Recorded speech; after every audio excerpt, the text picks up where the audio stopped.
हर सुप्रभात मातीमाल यूट्यूब चॅनलमध्ये आपलं सहर्ष स्वागत. आपल्याला जर माझे व्हिडिओ आवडत असतील तर व्हिडिओ संपूर्ण पहा. आपण करतोय नर्मदा माईची परिक्रमा, 3500 किलोमीटरची परिक्रमा, पायी परिक्रमा. जर व्हिडिओ आवडला तर शेअर करा, लाईक करा आणि कमेंट करा. आज 25वा दिवस नाही, 26वा दिवस आपण निघालो आहोत कुबेरधाम या ठिकाणावरून. तिलकवाडा या ठिकाणी समोर दिसतंय ते मंदिर आहे कुबेर मंदिर. ऑल इंडियामध्ये कुबेर मंदिर एकच आहे आणि ते इथं आहे. आज शूटिंग करून देत नाहीत, त्याच्यामुळे शूटिंग केलेलं नाही. हे कुबेराचं स्थान आहे. खूप मोठा महिमा आहे. बऱ्यापैकी मोठं गाव आहे, परंतु थोडंसं जंगल एरिया असल्यामुळं छोटं गाव आहे, नर्मदाबाईच्या किनारी. आणि आता आम्ही तिलकवाडा, गरुडेश्वर आणि तिलकवाडा इकडे निघालेलो आहोत. नर्मदे हर, नर्मदे हर. माझ्याबरोबर जे येवल्याचे काका आहेत, बाळनाथ पवार, यांनी जवळजवळ 15,000 किलोमीटर पायी प्रवास केलेला आहे. ते आज माझ्याबरोबर आहेत. नर्मदे हर. आणि दर्शन घेतलंय, आता पुढची वाटचाल सुरू केली आहे. तिलकवाडा आणि गरुडेश्वर. नर्मदे हर. काही ठिकाणी 2-2 मार्ग आहेत आणि त्यावेळेस समजत नाही नेमकं कुठं जायचं, आणि त्याच्यावरचे किलोमीटर काढून टाकलेले आहेत. हा रस्ता जातो वाडिया, वरवाडा, मोरिया, आणि हा रस्ता जातोय पिंपलिया, टांका, मोरिया, आणि दोन्हीवरचे किलोमीटर काढून टाकलेले असल्यामुळं आता थोडंसं जमलिंग झाले. हा रस्ता हायवेचा आहे आणि हा रस्ता साधा रस्ता आहे. आता नेमकं जायचं कुठून? जवळ जाऊन पाहिलं तर हे 15 किलोमीटर अंतर आहे. हा जास्त मार्ग असेल, हायवेने कमी असेल. हायवेने जाण्याचा निर्णय मी घेतोय. चला, नर्मदे हर, नर्मदे हर. आता आम्ही कुबेर मंदिरातून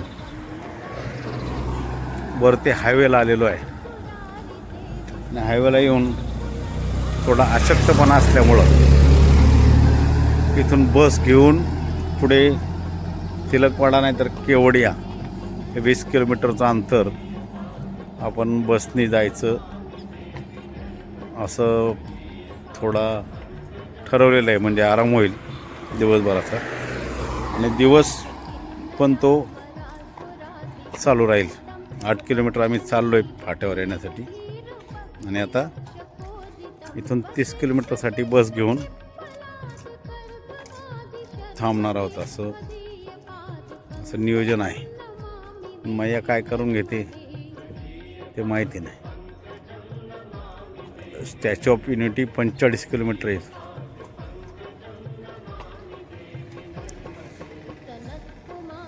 इथून स्टॅच्यू ऑफ युनिटीचा बोर्ड पाहिला आम्ही, तो 45 किलोमीटर दाखवते.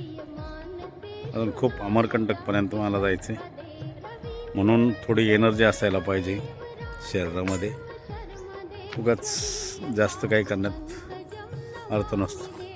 म्हणून इथून आता बस धरून थोडंसं 30 किलोमीटरचं अंतर जाऊन तिकडे थांबायचा विचार आहे. म्हणून आम्ही 12 किलोमीटर पुढे आलो. तिलकवाडा नावाचं गाव लागलं. मग ते खूप 12 किलोमीटर म्हणजे लगेच लागलं. त्याच्यामुळं आम्ही केवडिया इथं चाललेलं आहे. म्हणजे गोरा कॉलनीच्या अपोजिट आहे. केवडिया इथं आता मुक्काम करणार आम्ही. आणि तिथून पुढं 200 किलोमीटरचं जंगल आहे. त्या जंगलामधून आम्ही पुढे जाण्याचा प्रयत्न करतो. थोडंसं एका लोकल वाहनाने आम्ही 12 किलोमीटर आता पुढे आलेलो आहोत. आणि आता इथून केवडिया 15-16 किलोमीटर आहे. तिलकवाडाच्या जवळ आलेलो आहोत आम्ही आता, आणि इथं उतरलेलो आहोत. इथून आता केवडिया इथं जाऊन मुक्काम करणार. त्याच्याच पुढे आपल्याला कमीत कमी 200 किलोमीटर जंगल लागणार आहे. मग ते जंगल आपण पायी पार करणार आहोत. जसं शक्य आहे तशी परिक्रमा आता सुरू केलेली आहे, कारण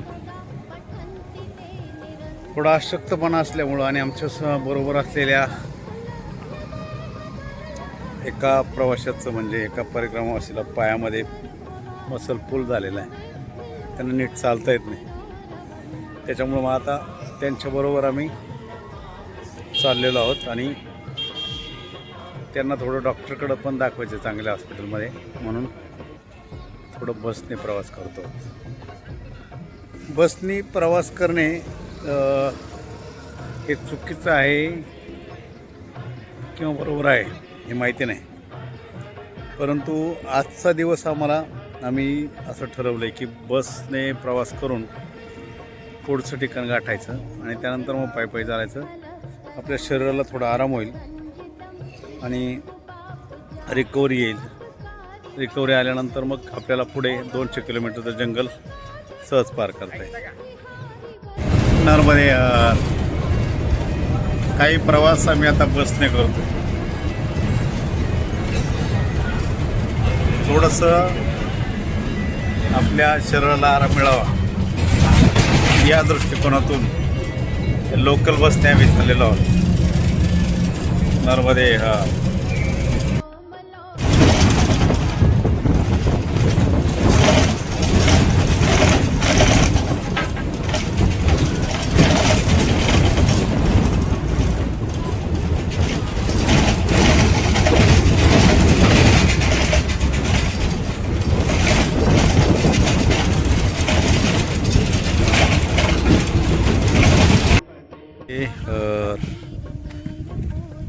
आम्हाला त्या लोकल एस टीने एका छोट्याशा खेड्यामध्ये आणून सोडलं.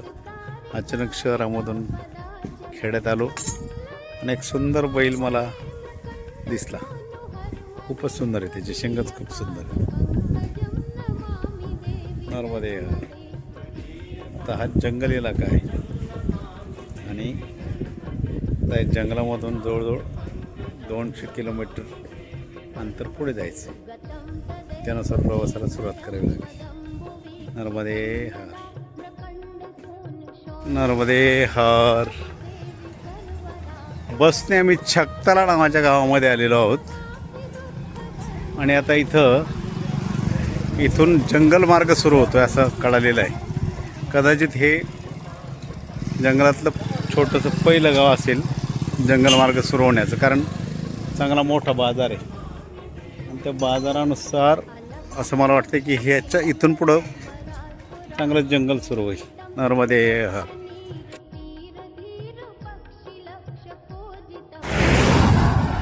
का जंगल रस्त्यामध्ये उमरट गावाला चाललेलो आहोत. खरं तर आज बसने प्रवास करून आराम करायचा असा आमचा उद्देश होता, परंतु आम्हाला अजून 5 किलोमीटर चालायला लागेल. दुपारचे 1:30 वाजलेले आहेत आणि आम्हाला चालायचं आहे.